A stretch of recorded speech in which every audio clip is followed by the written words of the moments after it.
नमस्कार और the deep dive में आपका स्वागत है। सोचिए एक ऐसा ऐप जो कुछ लोगों के लिए एक सुरक्षा कवच जैसा है, तो दूसरों के लिए जासूसी का औजार।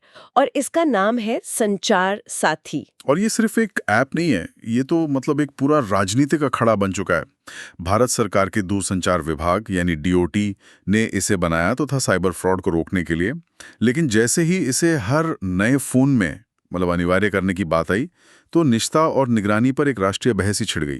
तो आज हमारा मिशन यही है। जो भी स्रोत हमारे पास है उनके आधार पर हम ये समझने की कोशिश करेंगे कि क्या संचार साथी वाकई आम नागरिक का एक डिजिटल गार्ड है या फिर ये बिग ब्रदर की निगरानी का एक नया जरिया है। चलिए इस उलझी हुई कहानी को परत दर परत समझते हैं। तो चलिए शुरू से शुरू करते हैं। और देखिए, दिलचस्प बात यह है कि संचार साथी कोई कोई आसमान से टपकी हुई चीज नहीं है। ये तो मई 2023 से ही एक वेब पोर्टल और ऐप दोनों रूपों में मौजूद है। अच्छा, अगर ये इतने समय से था और काम भी कर रहा था, तो फिर ये सारा बवाल ये अब जाकर क्यों मचा? ऐसा लगता है कि समस्या ऐप से ज्यादा उसे लागू करने के तरीके में थी। आपने बिल्कुल सही नास पकड़ी है। समस्या क्या से ज्यादा कैसे की थी। सरकार का जो उद्देश्य था वो था नागरिक केंद्रित सुरक्षा देना। इसके लिए ये central equipment identity register CEIR module का इस्तेमाल करता है, जो इसे तकनीकी रूप से बेहद शक्तिशाली बनाता है। लेकिन जब सरकार ने मोबाइल निर्माताओं को ये निर्देश दिया कि भारत में बिकने वाले हर नए फोन में ये ऐप पहले से इंस्टॉल होना चाहिए, तो एक उपयोगी सेवा और एक अनिवार्य सरकारी सॉफ्टवेयर के बीच की जो महीन रेखा थी, वो एक तरह से मिट गई। और ये जो अनिवार्य शब्द है, मुझे लगता है यही वो चिंगारी थी जिसने पूरे विवाद को आग लगा दी। लेकिन उस पर आने से पहले ये समझना जरूरी है कि सरकार इसे इतना जरूरी क्यों मान रही है। और सच कहूं, जब मैंने इसके फीचर्स देखे तो कुछ तो वाकई बहुत दमदार लगे। और यही सरकार के पक्ष का सबसे मजबूत स्तंभ है। इन फीचर्स की जो उपयोगिता है उसे नजरअंदाज करना मुश्किल है। जैसे सबसे पहला और शायद सबसे जरूरी फीचर, खोए या चोरी हुए मोबाइल को ब्लॉक करना। सोचिए किसी का फोन चोरी हो जाए तो वो इस ऐप से तुरंत उसकी IMEI रिपोर्ट कर सकता है और उसके बाद वो फोन भारत के किसी भी नेटवर्क पर काम नहीं करेगा। बिल्कुल, मतलब चोर के लिए वो बस एक महंगा पत्थर बनकर रह जाएगा। हाँ, किसी काम का नहीं रहेगा। और ये सिर्फ चोरों को रोकने के लिए नहीं है, ये पूरे सेकंड हैंड मार्केट को साफ करने की एक कोशिश है। भारत में चोरी के फोन आसानी से बेच दिए जाते हैं, IMEI नंबर बदल दिए जाते हैं। ये ऐप उस पूरे अवैध नेटवर्क पर हमला करता है। और अच्छी बात यह है कि अगर फोन वापस मिल जाए तो आप उसे खुद ही अनब्लॉक भी कर सकते हैं। अच्छा, मतलब मैं अभी इसी वक्त चेक कर सकती हूँ कि मेरे आधार कार्ड या किसी और KYC दस्तावेज पर कोई और तो सिम नहीं चला रहा। ये तो बहुत ही पावरफुल फीचर है। बिल्कुल, आप बस अपने KYC यानी अपने ग्राहक को जाने दस्तावेज की जानकारी डालकर देख सकते हैं कि आपके नाम पर कितने सिम एक्टिव हैं। अगर कोई अनजान नंबर दिखे तो इसका मतलब है कि कोई आपके नाम पर धोखाधड़ी कर रहा है। और उसे बंद भी करा सकते हैं। हाँ, आप उस कनेक्शन को वहीं से रिपोर्ट करके बंद करवा सकते हैं। ये सिम स्वैप और दूसरे जो वित्तीय फ्रॉड होते हैं उन्हें रोकने में एक बहुत बड़ा कदम है। इसके अलावा एक चक्षु नाम का फीचर भी है। चक्षु मतलब आंख।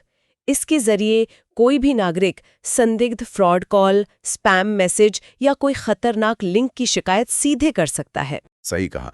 ये एक तरह की क्राउड सोर्स्ड इंटेलिजेंस है साइबर अपराधियों के खिलाफ। और एक आखिरी फीचर है फोन की असलियत जांचने का। आप किसी भी फोन का IMEI नंबर डालकर ये पता लगा सकते हैं कि वो असली है या नकली, कहीं ब्लैकलिस्टेड तो नहीं। ये सेकंड हैंड फोन खरीदने वालों के लिए तो एक वरदान जैसा है। तो अगर हम इन सबको जोड़कर देखें तो सरकार का तर्क साफ है। आज के दौर में जब हमारा फोन ही हमारा बैंक है, तो उसकी सुरक्षा राष्ट्रीय प्राथमिकता है। तो ये सारे फीचर्स तो किसी भी आम नागरिक को बहुत उपयोगी लगेंगे। फिर विपक्ष इसे जासूसी ऐप और डिजिटल तानाशाही जैसे भारी शब्द क्यों इस्तेमाल कर रहा है? लगता है अनिवार्यता की शर्त ने विपक्ष को वो हथियार दे दिया जिसका उन्हें शायद इंतजार था। हाँ, यहीं से कहानी में वो राजनीतिक मोड़ आता है। कांग्रेस पार्टी, खासकर मल्लिकार्जुन खड़गे और KC वेणुगोपाल जैसे जो बड़े नेता हैं, उन्होंने इसे सीधे सीधे संविधान के अनुच्छेद 21 के तहत जो हमें निजता का मौलिक अधिकार मिला है, उस पर हमला बताया। उनका तर्क था कि सरकार हर नागरिक के फोन के अंदर झांकना चाहती है। स्नूपिंग ऐप, बिग ब्रदर, ये शब्द इस्तेमाल किए गए। ये आरोप तो बहुत गंभीर हैं। क्या विपक्ष ने कोई ठोस आधार भी बताया कि ये ऐप जासूसी करेगा कैसे? उनका जो मुख्य तर्क था वो अनिवार्यता पर ही केंद्रित था। उनका सीधा सवाल था, अगर ये ऐप इतना ही अच्छा है तो इसे स्वैच्छिक क्यों नहीं रखा गया? लोगों को ये विकल्प क्यों नहीं दिया गया कि वे इसे अपनी मर्जी से डाउनलोड करें या ना करें।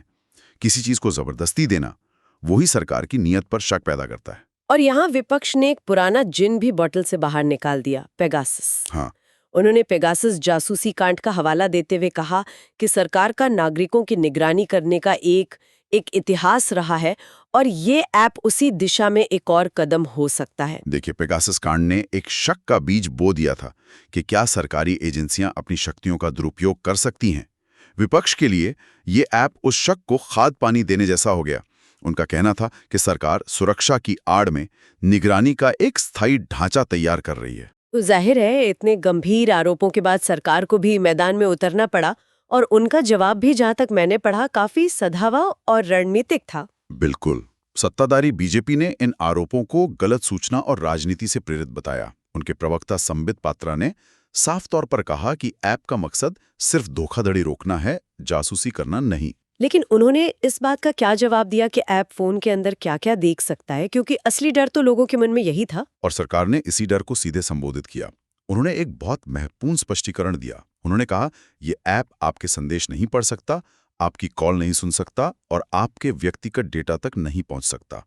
ये बयान लोगों की सबसे बड़ी चिंता को दूर करने के लिए था। उनका कहना था कि इसका काम सिर्फ डिवाइस और नेटवर्क के लेवल पर है। फोन के अंदर के कंटेंट से इसका कोई लेना देना नहीं है। लेकिन उस बात का क्या जो शुरू में कही गई थी कि ऐप को डिलीट नहीं किया जा सकेगा, क्या वो सिर्फ एक अफवाह थी? यहाँ थोड़ा भ्रम जरूर था।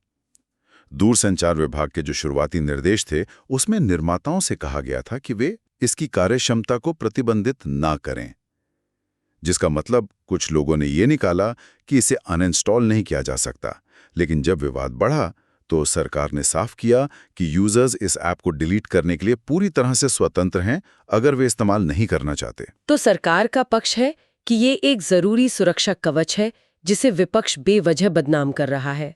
वहीं विपक्ष का कहना है कि ये निजता पर एक सोचा समझा हमला है।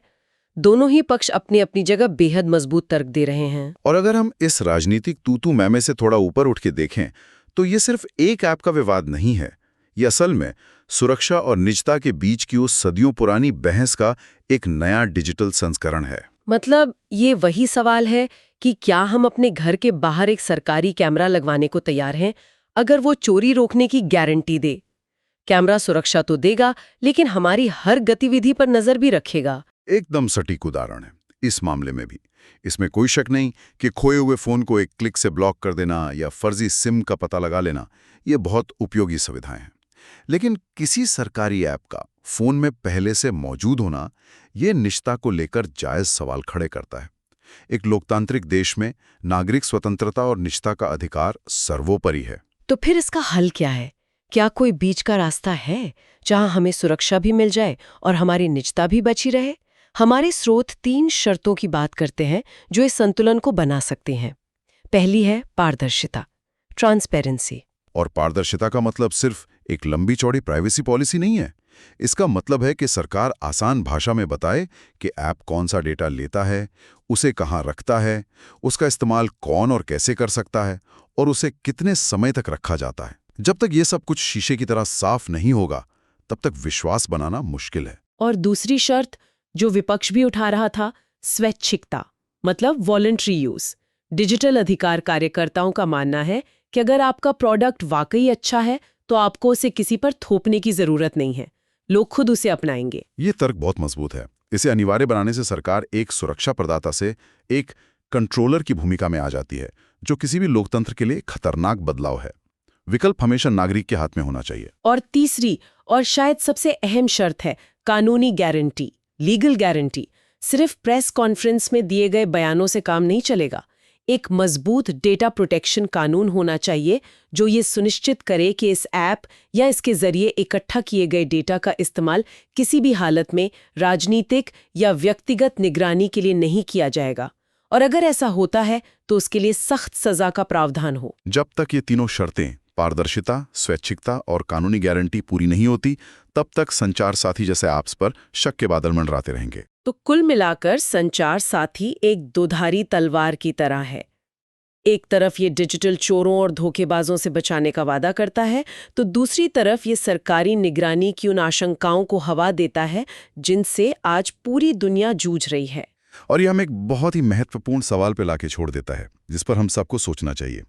आज के डिजिटल युग में, जहां हमारा फोन ही हमारी पहचान है, हमारा बैंक है और हमारी दुनिया है, वहां राज्य द्वारा दी गई सुरक्षा और हमारे निजता के अधिकार के बीच की रेखा आखिर कहाँ खींची जानी चाहिए? ये एक बहुत बड़ा सवाल है। क्या एक को पाने के लिए दूसरे से थोड़ा बहुत समझौता करना ही होगा? और अगर हाँ, तो कितना? इस लेन-देन की शर्तें कौन तय करेगा? सरकार, टेक्नोलॉजी कंपनियां या फिर एक नागरिक के तौर पर हम खुद? ये सवाल सिर्फ एक ऐप का नहीं, बल्कि हमारे आने वाले डिजिटल भविष्य की दिशा तय करने वाला है।